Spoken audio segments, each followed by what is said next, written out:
Religions are designed to keep us asleep, to keep us searching and striving for, well, really things that don't even exist. Most people in the alternate spirituality world know this. I mean, who? Heck, Karl Marx figured it out, right? Religion is the opiate of the masses.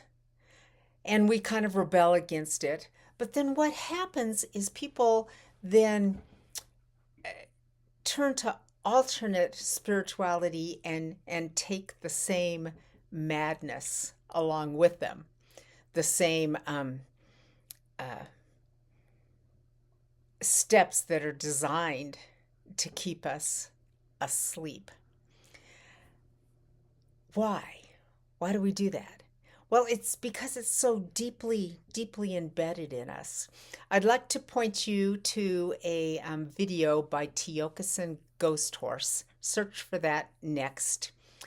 And it's called You Can't Wake Someone Who Thinks They're Awake.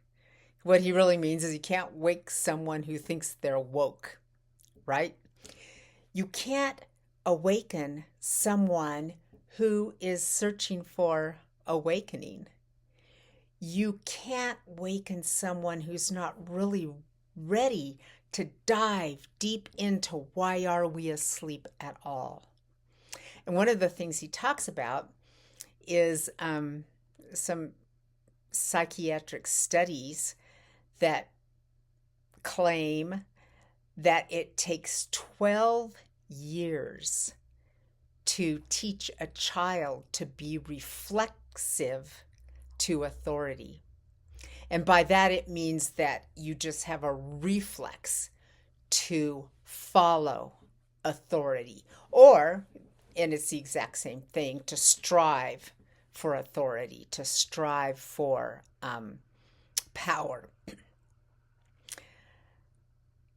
So think about it the other way around. Turn that story the other way around. Instead of society's bad, for 12 years they teach children to be reflexive to authority. Think, oh, I was taught through the most important developmental stages of my life to be reflexive to authority. And how does that really damage us? Well, what it does, in the most simple possible terms, is it makes us lazy. Because when you think that there's an authority, even if it's God or it's a priest or it's your teacher, if you think that there's an authority that's going to give you a free pass, then you're not going to be willing to work as hard at life as life requires.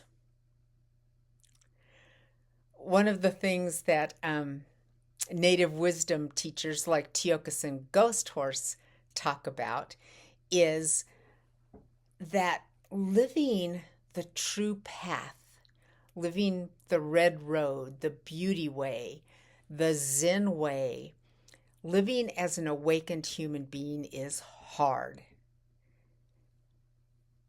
Nothing is just handed to us on a silver platter. This is what consumerism wants us to believe, that if we just get the right product, if we have the right job, if we have enough stuff, that we will have an easy life. And the real terrible thing about it is that it's true. There are so many things, possessions that we can own that make our life easier. Like, think about all the robots that take care of you. You're like, what? Robots are going to destroy us in the future, but we don't have robots now. Yes, we do. You're surrounded by them. What about your washing machine? Look down at yourself. When were the clothes you're wearing last washed? Did you wash them by hand? What about the stove that cooked your last meal?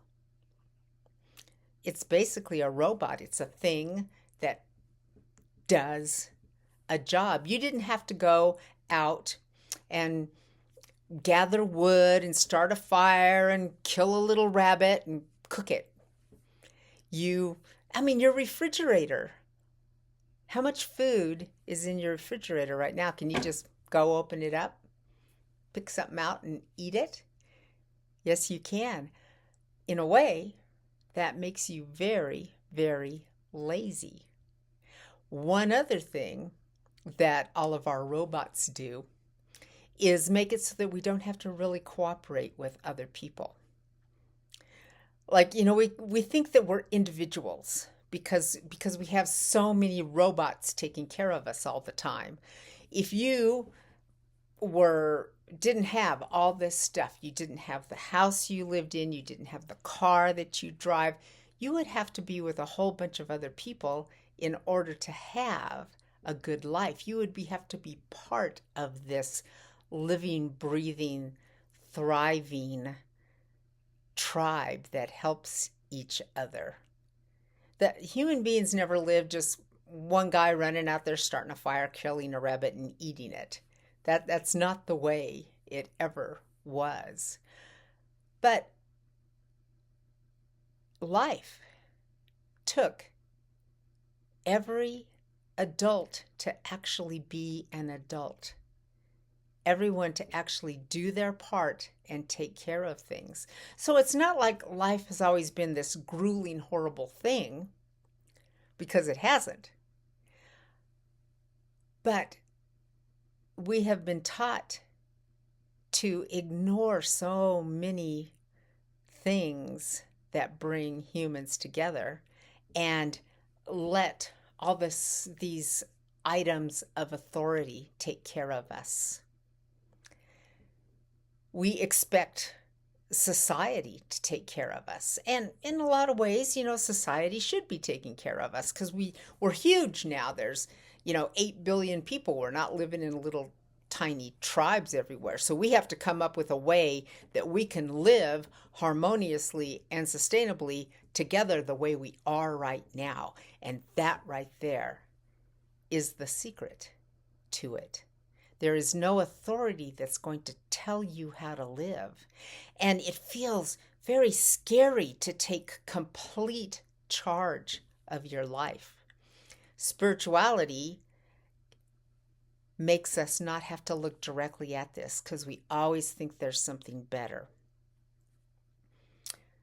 Like if you're good, you're going to go to heaven. If you're bad, you're going to go to hell. Well, what about right now? That's just kind of putting the whole thing off, right? If you want to become spiritual, you try to become something out of yourself rather than just be the thing that you are. It feels very scary to accept that level of emptiness, but that's actually where all beauty and strength and true humanity rises from. You already are everything that you need to be. And this is why meditation is good, because you relax into this moment of being you.